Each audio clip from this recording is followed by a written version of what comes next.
Welcome everybody to episode number 20 of Grand Tacticians, the Civil War. In this episode, we see the conclusion to the Battle of Benton. Things getting really hot at the end of January in Maryland. Little Mac finds his way out of Missouri and much more in this latest episode of the Grand Tactician Civil War Confederate Campaign. This is the conclusion to the Battle of Benton. We are trying to corral the Union rearguard action as they are trying to retreat from the battlefield. And we are going to send in all of our available forces to try to score that major victory that still remains elusive right now. So we'll give them everything we have available. Pushing forward with Loring and Withers divisions. So, Baker's division completely annihilated.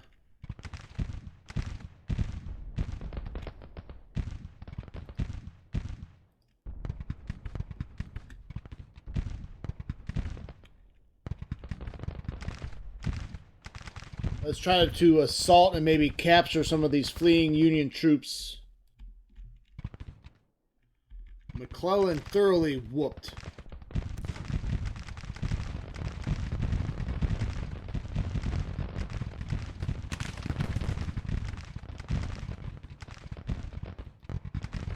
Ryan's going to try to take Buell's guns.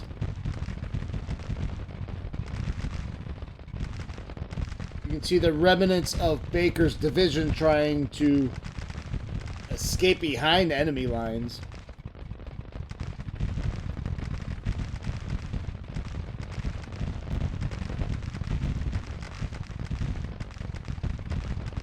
We might be suffering a lot of casualties, though, in our aggressive pursuit. You can see the carnage here, though.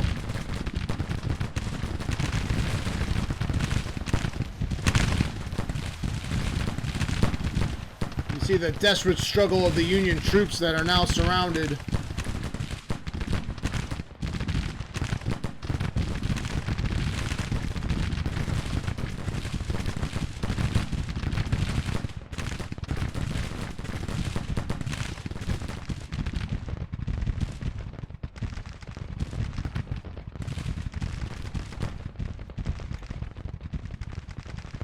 Another captured brigade. Fuller's detachment surrenders.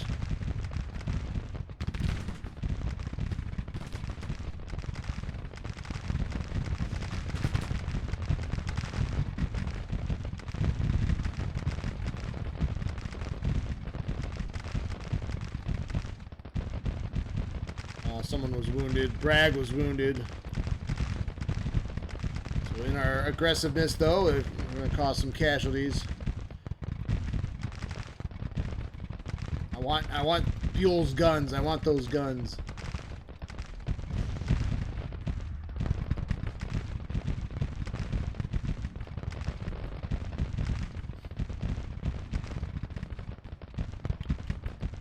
But Toombs can't seem to secure that victory objective by himself. I wonder if you need infantry to do it.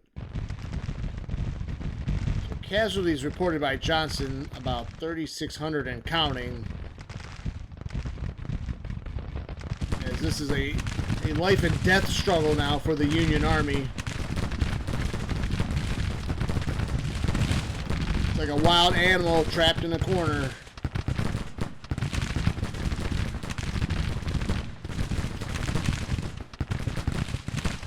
Crossland's brigade, though, wavering. Same with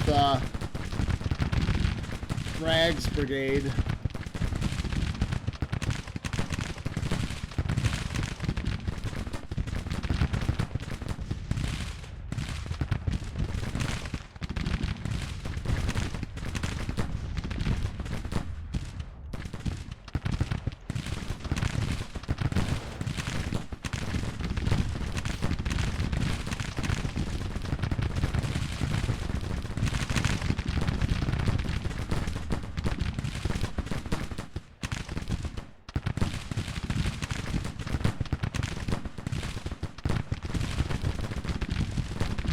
Yeah, lots of Union trapped in Copperton.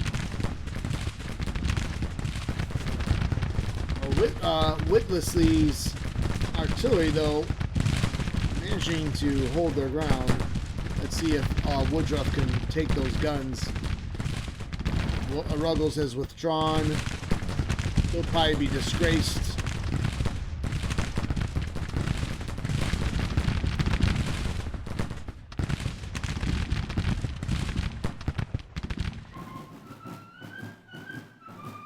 $9,500 casualties inflicted on the Department of Ohio under McClellan. It's a minor victory, though. We lost some 4,000 men. The Battle of Benton ended on January 26th, the Confederate minor victory.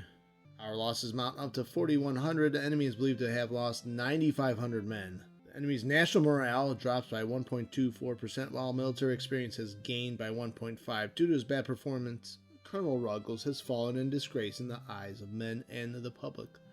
Narrow victory at Benton, Department of Ohio fleeing in panic, though. Battle of Benton was fought today between Confederate Army of the West and some 47,000 men and 100 guns. The Federal Department of Ohio with some 31,000 troops. The battle raged for 37 hours. Total casualties, some 14,000 men in all. Ruggles did fine. So that really changes the situation here in the West for sure. There is the Army of the Northwest with another 27,000 men threatening St. Louis, though. But if we've knocked out the Department of Ohio, although they remain 21,000 strong, if we can finish them off somehow before they can retreat out of here. They don't have a really good path of retreat. They need to go deeper into Missouri. We have their line of retreat cut off. We've retaken Cairo. They're going to struggle to get back. We'll see how the game mechanics work with that. How do we eliminate the entire army? Because they are not in a good situation. They are low on supplies. They have lost their supply base in Cairo. They would probably have to recapture St. Louis and get supplies down from the Mississippi. But we have Benton Ferry. It's a supply depot, though. Looks like they're trying to build a supply depot. It would be a struggle to get supplies to them, though, through the wilderness of southeast Missouri.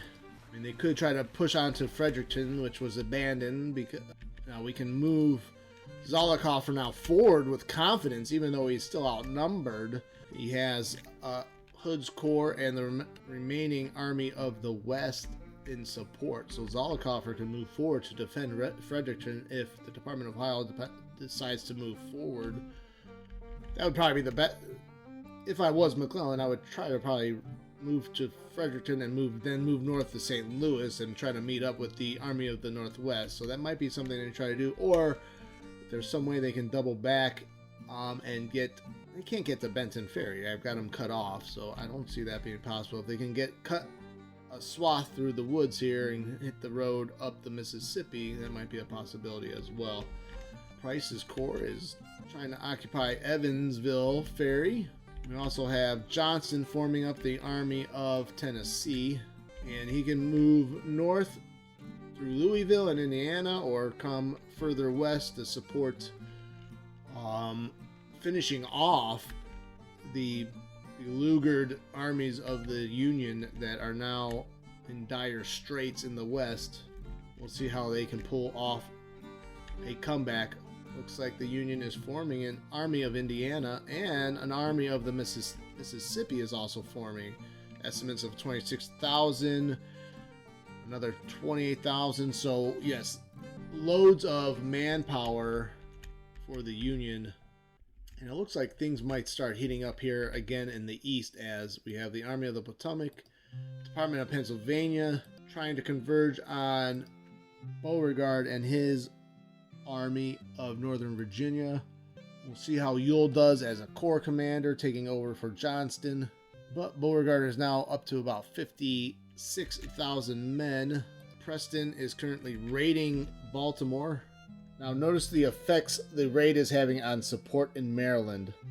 And either they're going to attack in the final stages of this winter, or we'll wait until the spring campaign and we will see with that. It might be our best decision to maybe strike at the Army of Northeastern Virginia.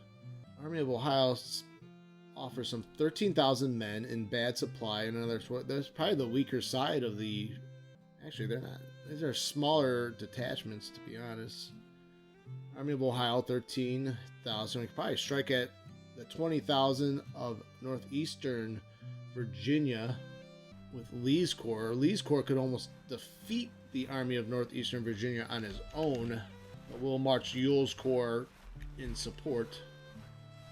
I think that would probably be the best course of action come this February.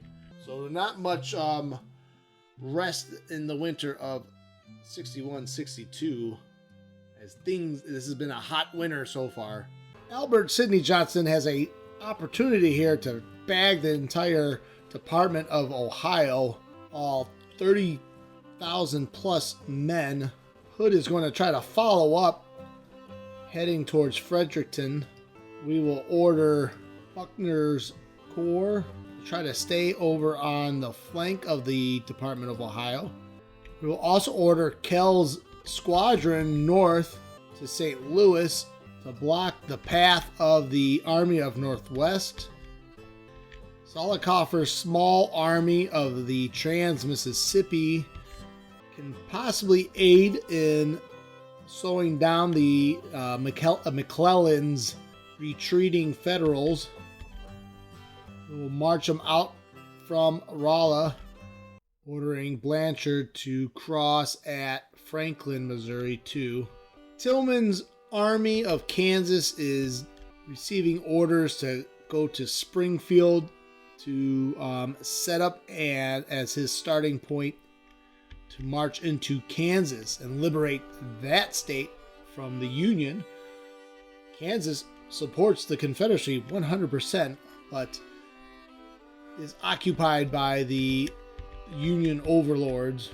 So Tillman's job is to take Kansas back for the Confederacy.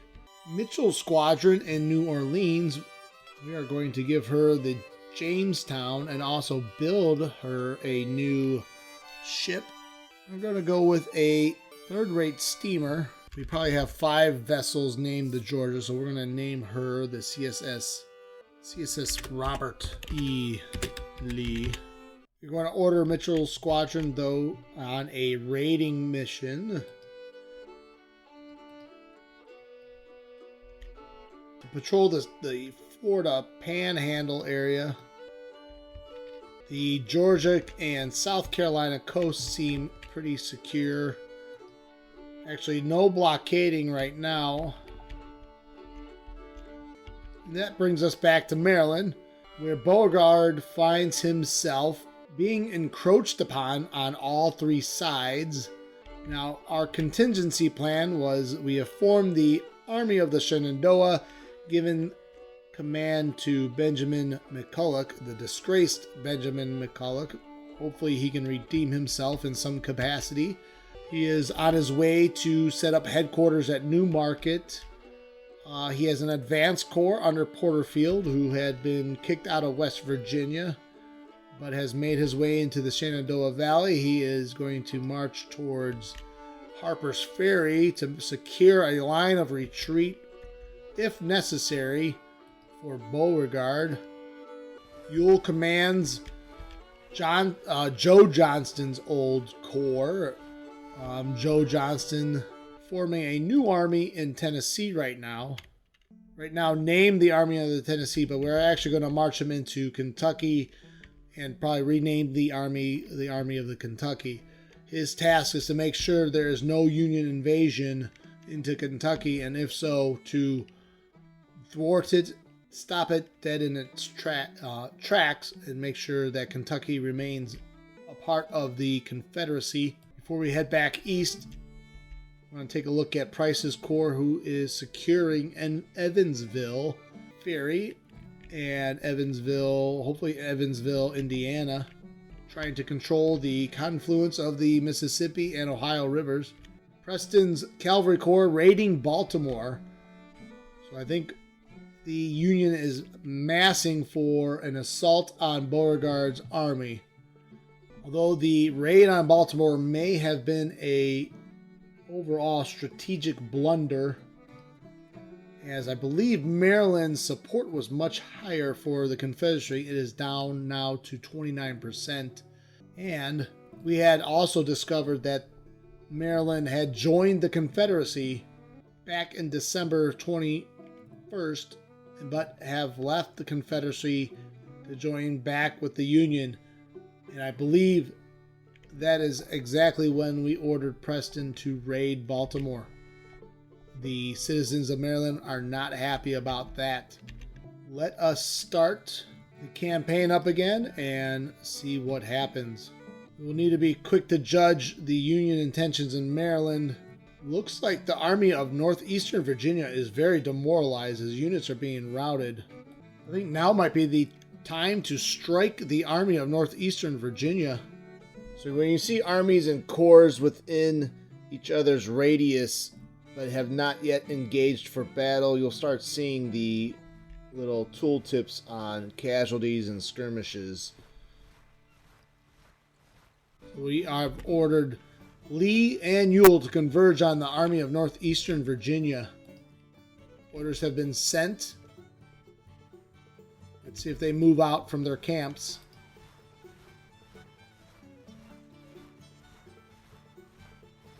And here we go.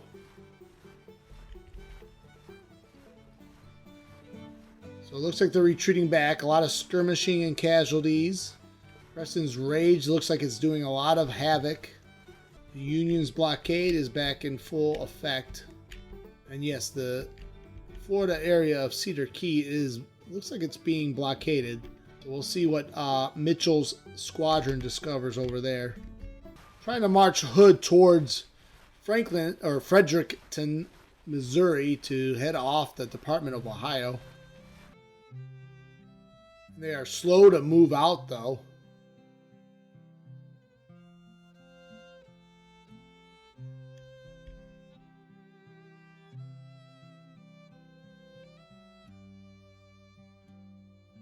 Provisions are starting to get low for Hood and his men, although he is pulling from the depots around Cairo and New Madrid.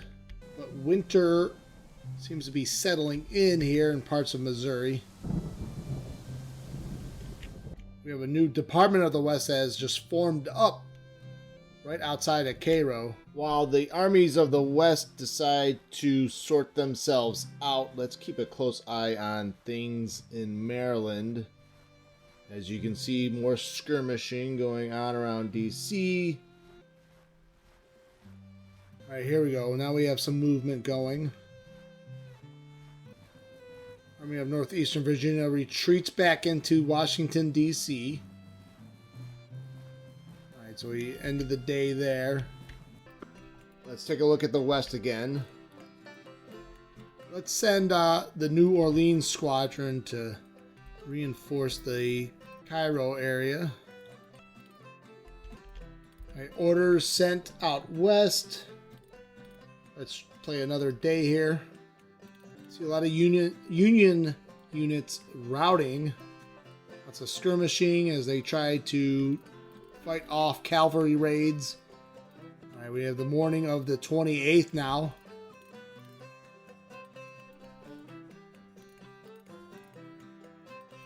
You can see Army of the Potomac and Pennsylvania in the rear of the Army of Northern Virginia. Kell is at destination.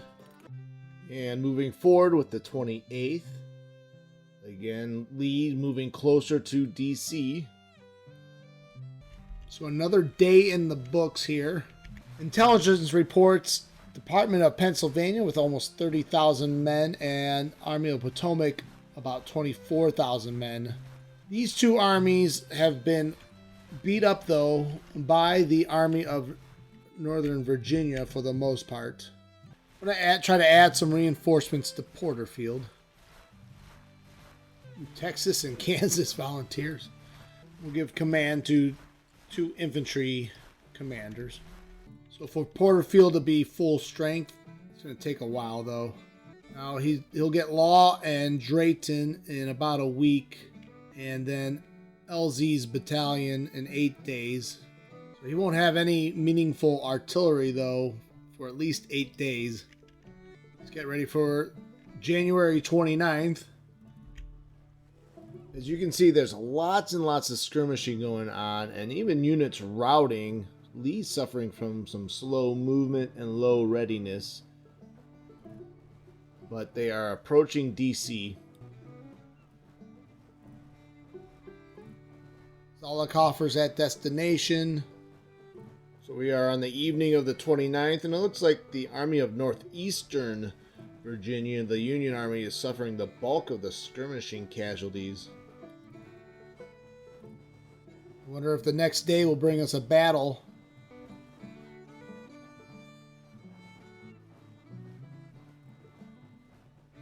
Looks like the Union Army in around Annapolis is having some trouble. Lots of routing. Army of the Ohio is also there at Annapolis. Looks like Lee needs a rest, though. His readiness has fallen into low and will not move any further. Oh, wow. Yeah, Maryland support has dropped to 5 because of all the raiding. Delaware is 100% in favor of the Confederacy. Army of Northeastern Virginia has suffered 7,400 casualties. We have 0 guns. All right, let's peek back out west. All my attention devoted to the Eastern Theater, and I let the Department of Ohio slip out of harm's way. They seem to just magically appear on the other side of the Mississippi. Funny how that worked. All right, we're going to march Hood back to Cairo and try to do it as quickly as possible. Where did they cross? We'll station Buckner north of Cairo. We'll order Price over to Shawneetown Ferry. The Union still retains northern Missouri, much to our chagrin. Maxie Gregg will build a depot here at this crossroads. Joe Johnston's Army of, we're going to rename it the Army of Kentucky now, because that is where they will do operations. I have another week before they're all full strength units, but 30,000 men in Kentucky will free up Albert Sidney Johnston to do whatever he wants, maybe an invasion into Illinois come the spring. And back to the Eastern Theater to see if Lee can sack Washington, D.C. And we have an engagement. Army of Northeastern Virginia. Ewell makes contact. And we're going to try to bring the corps all together. Now, Lee's corps is actually on the field. Ewell will be there in 5 hours. Preston's corps 6 hours. And Beauregard will show up in 9 hours. So Ewell takes overall command. And our boy Irvin McDowell commanding Washington, D.C. Battle of Washington. January 31st, 1862, after initial skirmishing and maneuvers, the opposing armies are deploying for battle. The Union fields 27,000 men under McDowell. The Confederacy fields 53,000 men under the command of Major General Ewell. Battle of Washington. I feel like we have a very favorable starting deployment radius. Considered a meeting engagement. Beauregard is on the field with Lee's corps. Lee's corps is on the field. Could have swore I read that as Ewell being on the field. Looks like there's a lot of victory objectives here. You have the 3 Mosher's Hill, Ray, the Ray House, Piney Branch. Our scouts have spotted Tyler's division here of the Union Army, a large number of them. So let's conclude things here for this latest episode. We will pick up the next one with the Battle of Washington, D.C. I hope you've enjoyed this one. I appreciate you watching. I will see you on the next one. So today, on release of this video, Grand Tactician will be officially releasing their game, Grand Tactician: The Civil War. And I would like to make a Union campaign for the release. The goal is to make this a somewhat interactive campaign where you, the viewer, can vote on some big decisions for the campaign, starting with the policies. Here is the poll, our current poll for the policy, where the top 3 policies will be chosen for the Union campaign. We will start it in 1861, so the full campaign. It will be very hard mode. I've extended the polling until the end of today. I will probably let it slide into the wee hours of the night. There's also a plan to go live and do a live stream of just playing the game. It won't be the campaign itself, but probably in the early morning of Saturday, Eastern Standard Time, I will post the official time I would like to start the live stream. It will be a pretty long stream, I plan, and it will be posted to YouTube. So if you can't make it and want to watch it, it'll be there. And we'll probably we'll try to play as long as I can in between my real job, which is bookending both the start and the end of the stream. So I'm going to try to push myself to do a little extra video content for the Grand Tactician game. So lots to come. So take a look at the description. All of the relevant links will be down in there.